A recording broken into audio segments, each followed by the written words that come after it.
Hello students, இந்த வீடியோவில் நம்ம பார்க்க போகிறது preposition. Prepositionனா என்ன, எங்கெங்கெல்லாம் அதை யூஸ் பண்ணுவோம், அதனோட டைப்ஸ் என்னென்ன, அது மட்டும் இல்லாமல் prepositional phrase-னா என்ன அப்படின்றத நாம் இப்போ இந்த grammar டாப்பிக்கில் பார்க்கலாம். Okay, let's get started. So first, what is preposition? Preposition is nothing but used to link noun and other words in a sentence. ஒரு சென்டென்ஸில் ஒரு நவுனும் மற்ற வேர்ட்ஸ் இன் அ சென்டென்ஸ், மற்ற வேர்ட்ஸ்னால் அது நவுனாக இருக்கலாம், வேர்பாக இருக்கலாம், இல்லை adjective-ஆக இருக்கலாம். ஸோ இந்த ரெண்டுத்தையும் லிங்க் பண்ணுறதுக்கு யூஸ் பண்ணுறது தான் preposition. For example, the cat is sitting on the table. So இந்த ஆனுங்கிறது தான் இங்கே preposition. ஸோ cat எங்கே உட்காந்துட்டு இருக்குன்னா டேபிளுக்கு மேலே.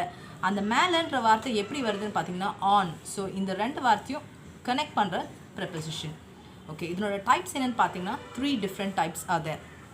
அதாவது when, எப்போ இதை நம்ம யூஸ் பண்ணுறோம், அதாவது in time, preposition of time.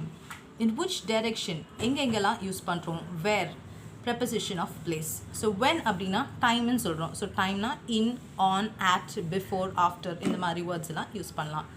அடுத்தது in which direction அப்படின்னு பார்த்தீங்கன்னா to-ஆக இருக்கலாம், இல்லை into, off, from அந்த மாதிரி இருக்கலாம்.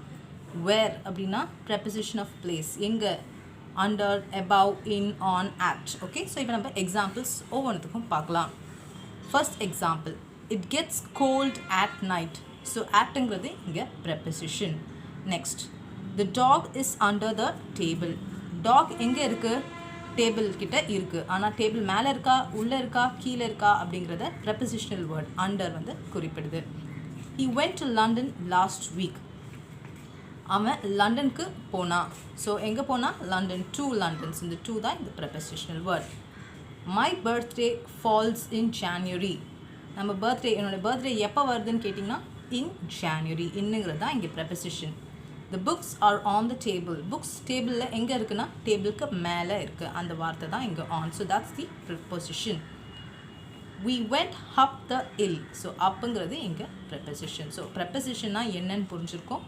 அதோட 3 types: when, in which direction, and where. Okay, the next one we're going to see is prepositional phrase. Next is prepositional phrase. Prepositional phrase na enna group of words containing preposition da prepositional phrase அப்படினு சொல்லுவோம். The balloon drifted up the stairs. up அப்படின்ற வார்த்தை வந்து இங்க preposition. up the stairs ன்றது nothing but your prepositional phrase. The tiger crept slowly over the grass. overன்றது இங்க preposition. over the grass மொத்தமாக சொல்கிறது வந்து it's a prepositional phrase. So different types of words that are used in prepositional phrase இங்கே கொடுத்துருக்கேன். according to எப்போ நம்ம use பண்ணுவோன்னு பார்த்தீங்கன்னா ஒரு ஸ்டேட்மெண்ட், இதனால் இது நடந்தது, according to this weatherman report அப்படின்னு சொல்லுவோம்ல, அந்த இடத்துல according சொல்லுவோம். along with, நான் இவன் கூட போனேன். ஸோ சம்திங் டுகெதர், ஒன்னோட இன்னொன்று இணைக்கிறது போது you will get this along with. because of, இதனால் நடந்தது அப்படின்னு நான் சொல்லும்போது because of. owing to கிட்டத்தட்ட because of தான். அடுத்தது instead of. instead ofனா இதுக்கு பதில் வேற ஒன்று நடந்துச்சு அப்படின்ற மாதிரி சொல்லுவோம். நெக்ஸ்ட், இந்த event ofனா ஒரு ஸ்டேட்மெண்ட்டை குறிப்பிடுறது தான். ஸோ இப்போ நம்ம எக்ஸாம்பிள்ஸில் பார்த்தா இன்னும் கிளியராக உங்களுக்கு தெரியும்.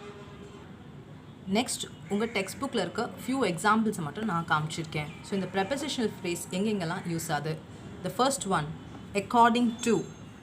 cut your coat according to your cloth. ஒரு ஸ்டேட்மெண்ட் சொல்கிறாங்க, இந்த கிளாத்தை வந்து உங்கள் கோட்டுக்கு எவ்வளோ தேவையோ அதுக்கேற்ற மாதிரி நீங்கள் கட் பண்ணுங்கள். அந்த இடத்துல according toன்னு வருது. along with, she came to party along with a friend. ரெண்டு பேரை இணைக்கும் போது along with வரும்னு சொன்னேன். ஸோ யார், ஷீன்றது இன்னொரு பொண்ணு, ஃப்ரெண்டுங்கிறது இன்னொரு பொண்ணு, இவங்க ரெண்டு பேரையும் ஆட் பண்ணி ஜாயின் பண்ணுறதுனால along with. because of, he won the case because of his sincere efforts to find the truth. So because ஆஃப்னா ஒரு காரணத்தினால வந்தது, இவன் சின்சியராக ஒர்க் பண்ணதுனால அந்த கேஸில் இருக்கிற உண்மையை கண்டுபிடிக்க முடிஞ்சது, அதனால் because of. By means of, எதனாலையும் சரி இதை வந்து நான் உண்மையை கண்டுபிடிக்கிறேன். he was pulled out by the well by means of a long rope.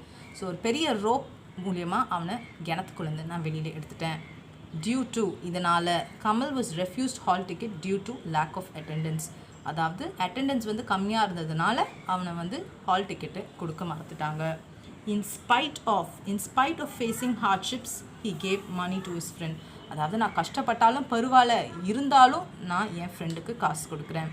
instead ofனா இதுக்கு பதிலில் இது. I gave the children pizza instead of idlis for breakfast today. Pizza கொடுக்கறதுக்கு பதிலாக நான் இட்லி கொடுத்தேன். ஆன் அக்கவுண்ட் ஆஃப்னா ஒரு ஸ்டேட்மெண்ட் மாதிரி.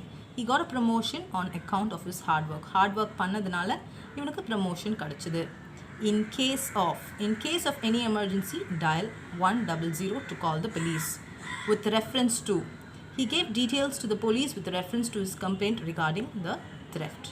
in the event of இதனால் நடந்தது. don't use elevator in the event of fire. நெருப்பு வந்ததுன்னா எலிவேட்டர் அதாவது லிஃப்ட்டை யூஸ் பண்ணக்கூடாது. in order to, he burnt midnight oil in order to score more in the exams. on behalf of, I thank the sponsors on behalf of all participants. So இது புரிஞ்சாலே உங்களால் exercise solve பண்ண முடியும். இப்போ நம்ம few exercises பார்க்கலாம். But இதுக்கு answers நீங்கள் தான் கண்டுபிடிச்சு கமெண்ட் செக்ஷனில் போட போகிறீங்க. உங்கள் டெக்ஸ்ட் புக்கில் இருக்கிறது தான்.